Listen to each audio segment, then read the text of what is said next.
Christe du Lamm Gottes. So, Christe du Lamm Gottes, the Lamb of God, if I pronounce that well in English.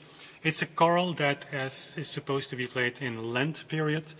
And so, with a message that, and I'm reading here the text, though that bearest the sins of man, have mercy on us.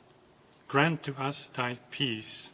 That's a clear message of mankind asking for some peace, some rest here on earth. And the choral here, this is one of the, well, more special chorals, which is, in a way, I mean special, and I mean by that, it's not so easy what Bach actually means with this choral, how to play it. It's written in a 3/2 with only quarter notes, and it's a little bit technical, but quarter notes in the 3/2, like a quarter note on itself, well, at first you could say you're not enticed to play it very fast. Imagine that Bach would have chosen a 3/4 with eighth notes. Just the texture would give you the impression that the music is a little lighter. But on the other hand, using 3/2, which is a rather fast, maybe time signature. I'm saying maybe because there is a lot of context that we could give here, but I'm not going to do that. But 3/2 is actually the double of the tempo of 3/4 on the condition that the note values also halve. And here we have only quarter notes, so the texture is very open. And yet I've chosen a tempo that is rather slow.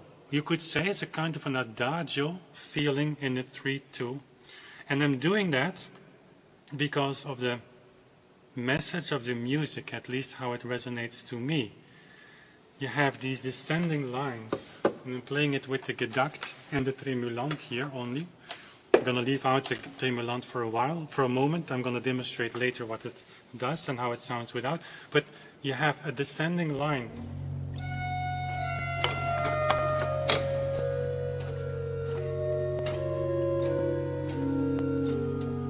So very solemn, so very like you're sitting there and you're waiting what's going to come. And there is something coming, of course, from heaven.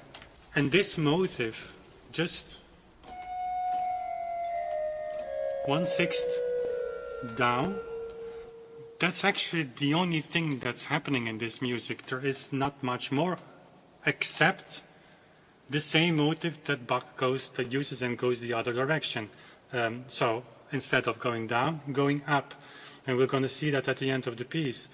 But the atmosphere that Bach manages to create is just stunning.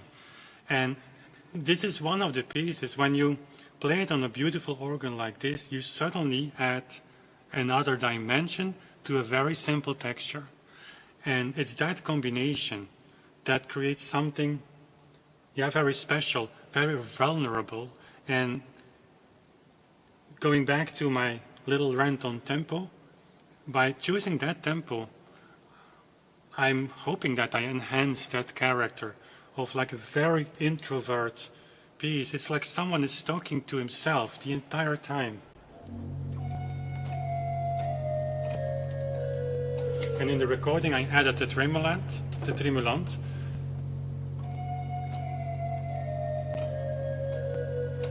And you get this very unreal atmosphere. It's like something is hanging in the air. And I personally like that. The other thing in this very simple piece, but yet very effectful, is that it is one of the chorals where Bach uses the choral. So you have the choral melody entering in bar 4 and then in bar 5 and as a canon in the right hand. I'm going to demonstrate that for you. Here it comes, left hand. And now the right hand in the soprano.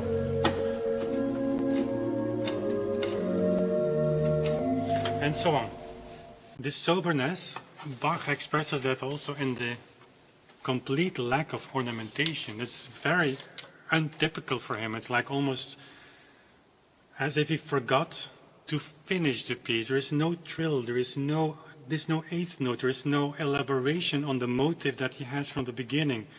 And so the entire piece, you have the same thing, you have the same message, and at the end of the piece, that's where everything comes together. As a listener or a player, you have undergone this simple motive time and time again. As I said at the beginning, Bach reverses that at the end by, instead of going down, he goes up, for instance, here. But that's everything that happens.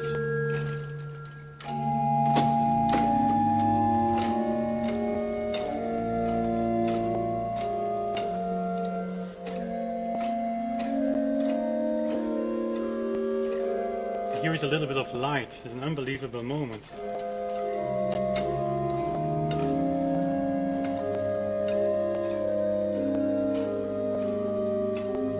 So he adds harmonically to that.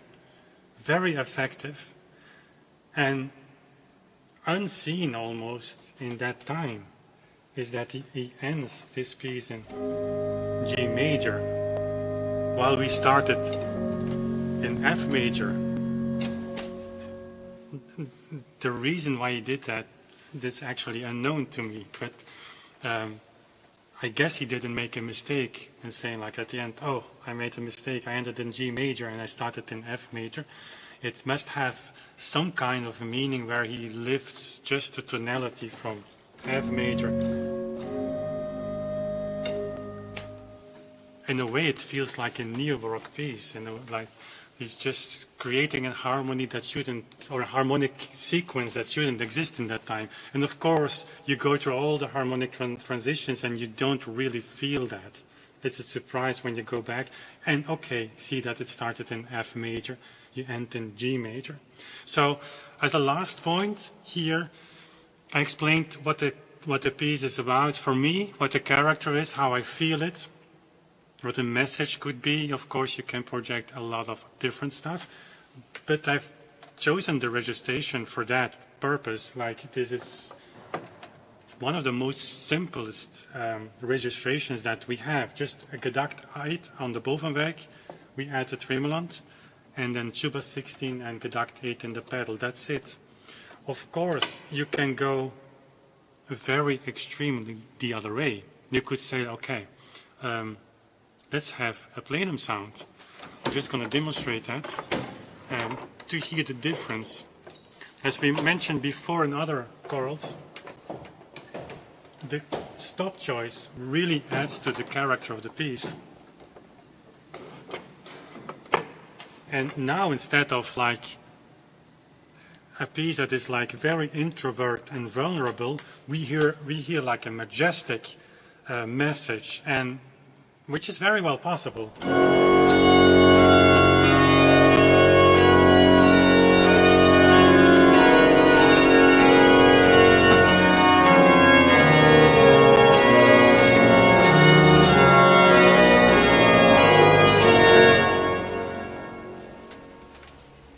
The only reason that I didn't choose for that is just because, as I said at the beginning, I feel the character very intimate, and this is, of course, a very different piece when you play it on the plenum sound. And you have everything in between. So an organ is like an orchestra, and as an organist, you have to make your choice which musicians you're going to use and which musicians you're going to leave at home. Thank you for being part of the Orgelbuchlein project. This is more than music. It's a message of deep human emotions, from sorrow to joy, and a shared hope for a better future. At the Conscious Foundation, we believe everyone deserves a peaceful home, and we think that music has the unique power to unite people in harmony. From the organ at St. Michael's Peace Church in Leuven, we bring this vision to life. Through inclusive composition projects, regular concerts, and our annual Organ Marathon for Peace, we inspire connection and hope. One day, we dream of hundreds of organs worldwide joined together in a resounding call for peace. Help us amplify this message by joining our Patreon community. Link in the description.